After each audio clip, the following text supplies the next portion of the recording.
All right, so broad scheme of this is it's following the life of 4 generations of men who grow up and live in America and their association with music. Mm-hmm.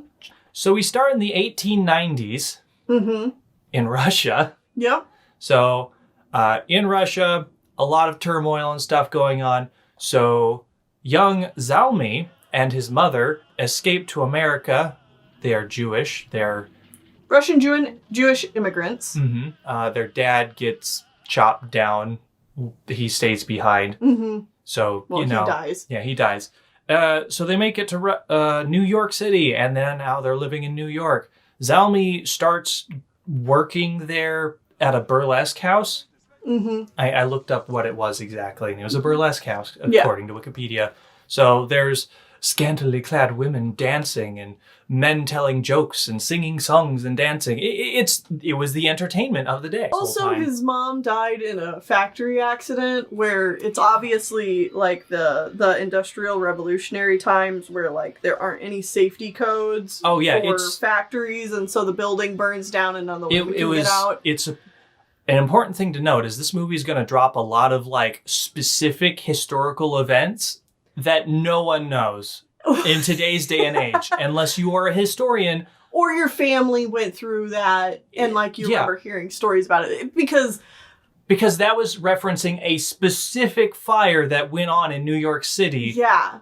According to Wikipedia. He's working as like a hustling kind of kid where he's like handing out flyers and being like, oh, well, wait till you see this show, this performer. Stuff like that. And eventually he works his way up. He starts to become one of the performers. And eventually his goal is to eventually be one of the singers at one of these venues. And then World War I happens, and their particular group gets flown off to Paris so that they can like entertain the troops and stuff. And good for that. And then he gets shot in the throat, and he can no longer sing. Instead, his voice is like this, and all of his dreams are shattered. Wow, that sucks for him. Well, except they kind of already shattered his dreams because they talked about how he was like, people came for his show as being like a child singer, and then his voice changed, and they're like, his voice is changing, this ain't good. And then he gets shot in the throat, so it like doesn't matter anyway. So what happens instead is he falls in with the Italian mafia and works with them. And I mean, he was kind of already with them. No, it really only started after they get back. True, I guess. They get back and the Italian mafia is like taking over their part of town, and so they just kind of weasel their way into it. And time jumps very quickly. So we were in the 1890s at the beginning, and then we were in the 1900s, and then World War I happened, and then now we're in the 20s with mafia stuff, and then we just get a montage of mafia guys killing each other. And gangsters. Zelmy, eventually, one of the dancing girls, he falls in love with her, they get married. Eventually, they're living the high life in the mafia family thing, and then the wife gets explodinated by a package bomb at the house. Oh my god, that's right.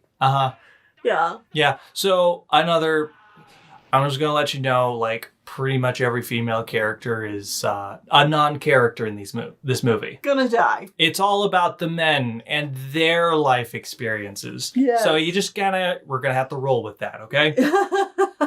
So he does, before his wife dies, he has a son. His son's name is Benny. Benny is a extremely skilled pianist. He is so good at it, and so he's going to live out his father's dream of being a musician. Generally seems to pick up music real quick in general, because he also picks up the harmonica. Is it, or am I thinking of the next guy? You're thinking of the next guy, kind of. Hold on. Okay. Just hold on. Okay. So he's an extremely skilled pianist, and he's married off to the mob boss's daughter, so he's firmly in the mafia, and he and his wife are like, well, what do we do now? I guess we have kids. And then World War II happens, and Benny decides to sign up for the draft, and he goes across, and this is when he picks up the harmonica. Yeah. And his platoon mates are like, dude, you suck at the harmonica. And he's like, well, there aren't any pianos here. Yeah, I can't bring a piano with me out in the field, so... And then they're out in the field in a destroyed town, and wouldn't you know it, he finds a piano. So he sets down his gun, starts playing the piano, and a Nazi comes up and shoots him full of holes. Who could have seen that coming? At least the Nazi thanks him for his performance, I guess. Yeah. Jesus. So Benny's dead. We spent, like, no time with him. He literally had, like, 3 scenes. Mm-hmm. But his kid is born back home. Kid grows up without a dad. This kid's name is Tony. Tony. We spend the most time with Tony, and Tony sucks. Yeah, well, let's get to Tony. So, Tony's mom, after Benny dies, remarries another guy who's just a refrigerator salesman, and she just wants to live a non-mafia-based life. Good for her. Good for her. Tony grows up. He's still kind of surrounded by mafia stuff. Zelmy is now a grandpa, and he's very disinterested in being associated with the mob because he spent the last 8 years, apparently, in jail because of it. And so he sells out the mafia boss live on television, and Tony experiences all of this, and he obviously doesn't really want to have anything to do with the mafia either. He grows up, and he gets really into free thinkers, man, and how the world is crap. And his mom has remarried and has had 3 more children, and he is obviously real angry with the world. Yeah, he is a ticking time bomb of emotions. Mm-hmm. Like, he goes home and yells at his 3 half-siblings about how they just sit around and watch television all day and it's rotting their brains and stuff. And they aren't even fazed by this. Get out of here, Tony. Mom said to ignore you, Tony. Yeah.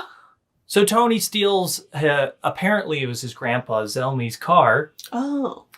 And he drives across the country because... Not the movie told us that. No, it didn't, but apparently Wikipedia knows. So he drives across the country and he abandons the car in Kansas because the car breaks down there. And then he... There's kind of a funny scene where there's a bunch of hitchhikers in the car with him. That he's picked up. Along the way. He's just like, I'm going west. And they're like, sure, I'll jump in. And then, like, the car breaks down and he gets out and he's like, wow, where are we? Kansas? We're in Kansas. And then, like, 12 people pile out of the car and they're like, why are we in Kansas? And then he leaves. And then people, like... They're like, they're going to get back in the car. And then he's like, it's stolen! And anyways, he finds a diner out in the middle of Kansas. And there's a blonde waitress there. And he hits on her a bunch. And then he seduces her by comparing her to corn. And growing up in the Midwest where there's corn everywhere, corn is not sexy. There's nothing sexy about corn. He's like, your skin is perfect like corn, and you got your hair is silky like corn. And I'm like, geez, these are the worst pickup lines I've ever heard. And this was Tony's thing. Tony has a way with words. So he has a one-night stand in the middle of a cornfield in Kansas. Mm-hmm. And then eventually he makes his way all the way over to California. And while in California... Because he's California dreaming. Yeah. By the way, there's a bunch of pop music. There's in this so movie. much pop music because that's the theme of the movie. And so he's playing the harmonica in California and he gets picked up by a group of hippies because the hippies are starting now because we're entering the 60s. Yep. And so they're like, so what can you do? And he's like, I can't do anything. I can write songs, I guess. He can't really write music. He can write lyrics. He can write lyrics. And so he writes lyrics for this up-and-coming band. Mm-hmm.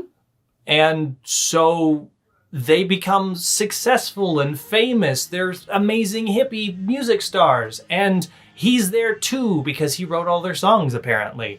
And everybody gets real addicted to drugs. And he has The lead singer is... a case. A case. She really gets into drugs and drinking, and she eventually overdoses and dies. And that kind of dissolves the band. And Tony was like on and off having a thing with her, and then everything sucks. And eventually, I guess before she dies, they end up back in Kansas. Of course they do. And this little boy just happens to be backstage. There's a little blonde boy backstage who happens to be here. You know, very similar to the blonde waitress. Gee, I wonder who this could be. Yeah, and this is little Pete. Little P. Pete. Little Pete. Little Pete. Who's Big Pete? Don't know. Never met my dad. Uh-huh. Yeah, you definitely never met your dad. It's not this guy. Anyways, little Pete follows Tony back to New York, and they live on the streets. On the streets because Tony has a crippling addiction to drugs. And Pete has to protect him. Like, he literally, like, has a switchblade and stuff like that and protects Tony and, like, will stick around Tony. And eventually they have a conversation on a bench and, like... Why do you stick around? And it's like, why do you think? And it's like, implying the obvious of, you're my dad, that's why I'm following you around. Yeah. And so Tony gives him his harmonica. And he's like, why are you giving me that? And he's like, why do you think? And, like, that's a fun little, like... exchange. And, like, this is near the end of the 70s at this point. Yeah. Or halfway through the 70s or something. And Tony's like, give me your guitar. I'm going to go pawn it. And Pete is like, I really don't want to do that. But he does it. And he's like, all right, you stay right there. You don't move until I come back. And so he leaves. He goes out to get some milk. Goes out to get some milk, yeah, with pawning the guitar. No, he gets drugs. What do you think happens? And then 24 hours pass. And then a random guy walks up to Pete and he's like, hey, are you Pete? And he's like, yeah. It's like, I got a message from Tony. He hands him a giant package of drugs and says, hey, sell all of this. And Pete's like, does he say anything else? He said, oh, yeah, goodbye. Tony left. Because he's... died. He either went back to Kansas or died. It doesn't really matter. Tony's gone because Tony sucks. Yeah, Tony sucks. And so now we got little Pete. And Pete just sits on the bench and then immediately he grows up and now he's an adult. And Pete doesn't get characterization. Pete just gets swagger. Pete all the swagger. Has swagger 5 miles long. So Pete is an adult now, and he's just a drug dealer in New York, and he also deals to the local musicians. And he's like, hey, I want to play my song. Otherwise, I won't deal you dope no more, or whatever the drug was. I think it was, like, cocaine. Yeah. And they're like, fine, we'll listen to one song. And so he plays one song, and the record label up at the top is like, oh my God, we need this kid. And so he's a pop star, and we just get a very short montage of him playing music and being up on stage, and everything's the greatest. So why did we get this great, yeah, it's the 80s, and our music is amazing. Late 70s. Well, late 70s into the 80s, because it's supposed to be modern day, and it's 81.